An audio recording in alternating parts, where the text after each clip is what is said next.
Ok, je fais un deal avec toi.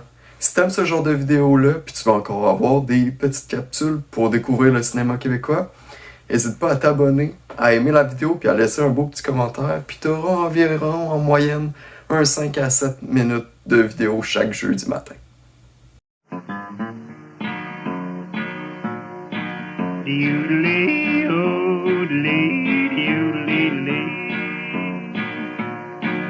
For years and years I rambled, drank for wines and gambled.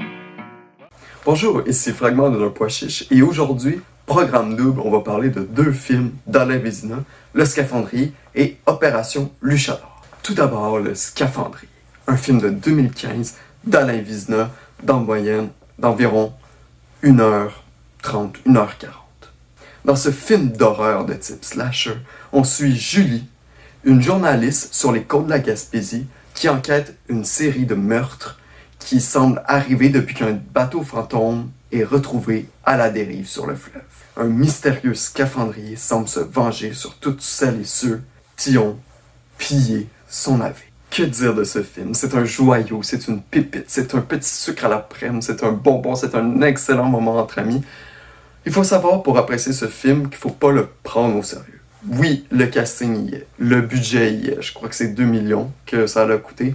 Oui, l'effet gore y est, les visuels, la couleur, les plans, justement les plans qui rappellent d'autres films d'horreur, un hommage, tout ça y est.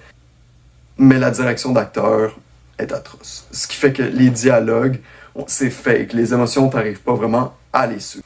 Mais si on est capable de mettre ça à côté, puis juste en faire une grande banque de mimes entre amis par la suite. Le film est assez bon. Je l'ai vu 4 fois depuis 2015. La première fois à la première en 2015 à Saint-Jérôme. Et les autres fois sur YouTube. Il est d'ailleurs disponible illégalement. Mais il est aussi disponible en DVD. C'est d'ailleurs ce que j'ai fait pour les 2 dernières fois. C'est certainement à voir avec des amis ou avec ta famille si t'aimes parler pendant un film, ça rajoute de l'ambiance à un film. C'est un événement à avoir si vous aimez l'horreur et aimez rigoler dans le mois de l'horreur. Ensuite, parlons Opération Luchador. Il faut savoir qu'Alain Vézina, après Le Scaphandrier, il y a un petit backlash. Je crois que le film n'a pas super bien été reçu, mais il tourne un court-métrage de 14 minutes avec Jason Roy Léveillé. Ça s'appelle Terreur sur le campus, la première histoire de l'ange doré. Ça met en scène justement Jason Roy Léveillé, un lutteur qui combat un professeur scientifique fou devenu un monstre, un insecte si je me rappelle bien, qui cause terreur sur le campus. C'est l'histoire de leur combat, c'est 14 minutes, c'est très plaisant. Tu vois que là, Vézina tourne plus dans l'humour, le côté absurde, le côté spectacle. Comme ce qu'il faisait avec Scaphandrier, on disait que Scaphandrier c'était pas 100% assumé, là, ça l'est à 100%.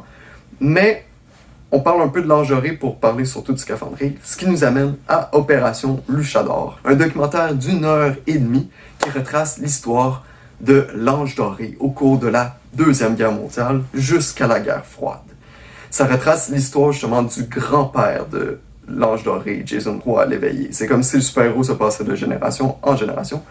Donc là, on est au courant de la Deuxième Guerre mondiale. C'est un moment très absurde, on met notre cerveau à off. C'est un mockumentary, mais on peut y voir des scènes comme Frankenstein Hitler, l'ange doré versus le Yeti dans les montagnes enneigées de l'Argentine, un bon combat de 3 minutes. On peut voir des kamikazes chiens. Là, je vais pas tout donner de spoil sur ce qu'on peut voir dans ce documentaire-là, mais encore une fois, c'est une pépite à mime. Mais pourquoi on parle d'Opération Luchador? Je veux pas mettre énormément de théories, mais on y voit le sous du scaphandrier au courant de la passe de la Deuxième Guerre mondiale, où l'ange doré défait ce scaphandrier-là, qui était un nazi. Là, ça pose des questions sur est-ce qu'on assiste à un Vézinaverse, un premier cinématique universe d'horreur québécois? C'est à voir. J'espère vraiment par la suite que ça débouche à quelque chose. Est-ce que le suit est autant hanté que, mettons, le suit de l'ange doré divin au travers des années? Est-ce que nous allons voir un Scaphandrier 2, un aventure de l'ange doré versus Scaphandrier, un peu à la style film d'horreur mix? Est-ce qu'on assiste à ce genre de film-là? Je sais pas. Pour l'instant, depuis le 2021, je n'ai pas vu. Il n'y a pas de nouveau projet d'Alain Vézina. On sait pas qu'est-ce que nous réserve la suite, mais en attendant, je vous dis, passez une belle journée, prenez soin de vous et on se dit à la prochaine. On se dit à la prochaine fois.